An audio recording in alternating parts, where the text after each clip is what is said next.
Yes. Do you know if those ballots are coming in indeed today, or is there uncertainty? As I said, we can't know because they're in the post office. It's like I said, it'll be more than zero and less than 8,900. Yes, sir. Have there been any challenges by watching the count? Have there been any challenges during the votes? I'm not aware of any at this time. Yes. There are plans for recounts underway for president or senate.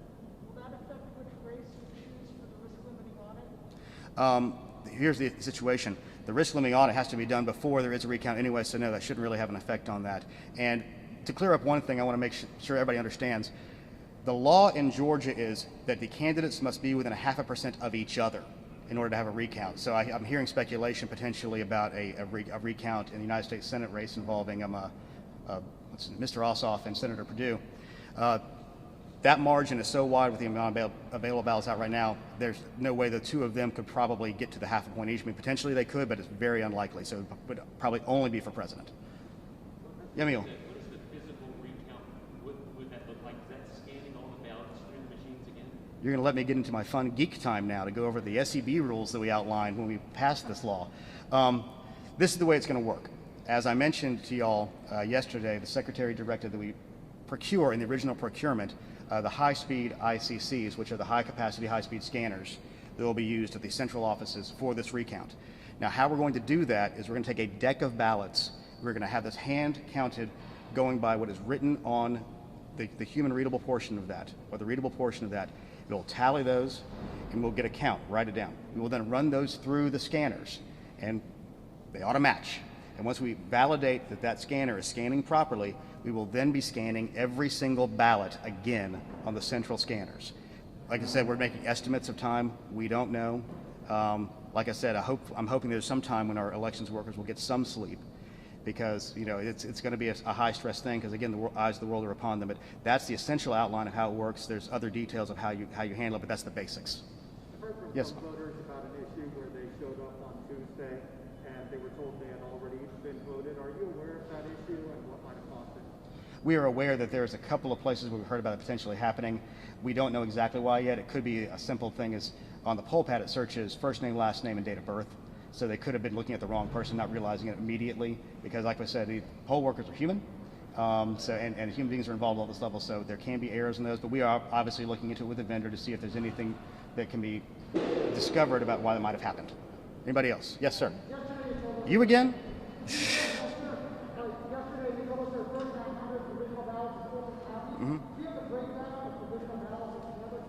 I do not right now. We're trying to get that, but again, we're trying to leave the elections officials and directors to their actual counts. Yes, sir. Real quick, I know you mentioned about 4,000 that are left pending and you have provisional in the military. Realistically, from where we were yesterday to today, this could be done by midnight. Can you give us some level of timeline of when we could see that for everyone at home biting their fingernails? Well, here's the reality. I think the ballots talking about here today will probably be done today to tonight. But remember, close of business means their stuff's coming in at close of business. So we don't know the volume of those. We don't know where they're going to be. Somebody could have left, they could be exhausted and have to get the mail, after that. So there's no way of knowing exactly. I anticipate we should get closer to final on Saturday. People going through it, their damaged ballots, make sure they get reconciled properly and duplicated properly and scanned. So it'll be probably this weekend. And normally it wouldn't matter if the difference wasn't 1,000 votes. Yes, sir. No, so no conversation. You mentioned the closeness. We're hearing a lot about the counting of ballots in Georgia and the speed we're counting them. Is this a counting problem, or is this simply a matter of the margin, the fact that we have so close an election? There's two things in here. I know many people seem to forget we were still in the middle of a pandemic during a lot of this. So Georgia historically has about 5% absentees. This time it's like close to a third. And that's about 1.25 million ballots that we're having to count. So they've never had to handle this volume of paper before. And they're having to handle the volume of paper and the handling and all of the ballot custody rules around those things. There's extra things we never had to deal with before. I think we're going to make T-shirts that says, "I survived the 2020 election," where we have a pandemic, merging elections, hurricane, and then recounts. So that's going to be our plan. But it's mainly a question of the volume.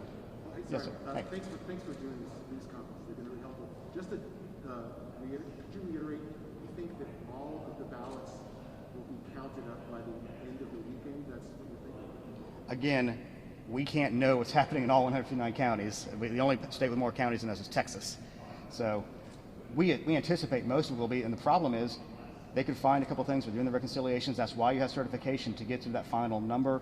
And we're trying to get the counties to certify as fast as they can so we can move to a risk limiting audit, so then we can certify as fast as we can and move to what looks like a likely recount called by either one of the second place candidates.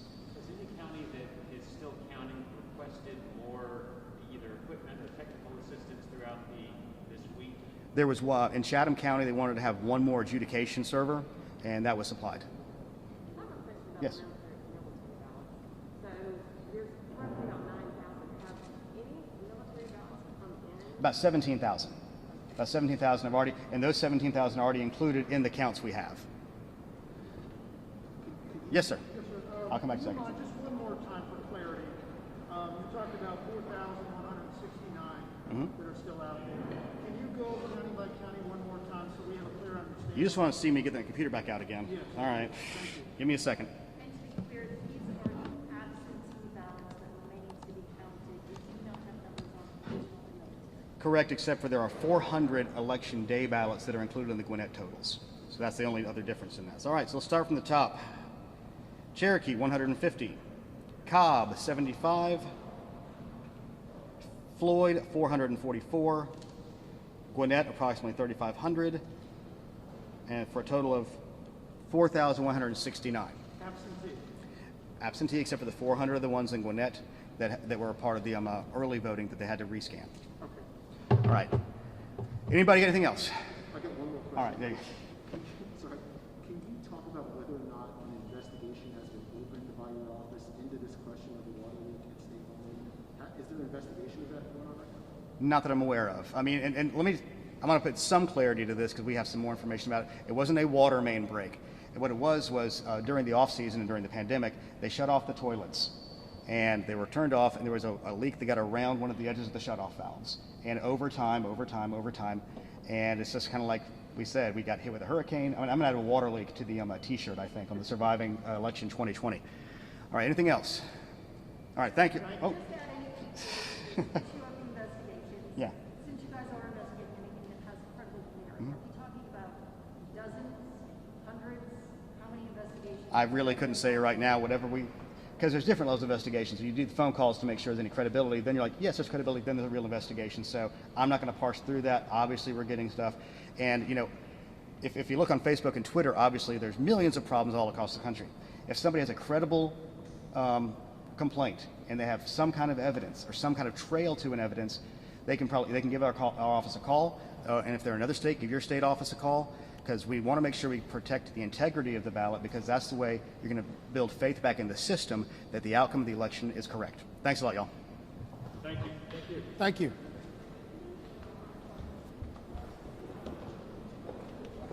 Grab the light here. Okay. There.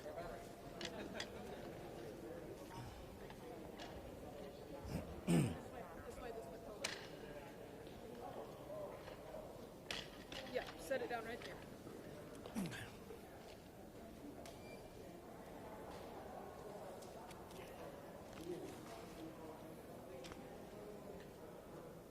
Okay. Stand by.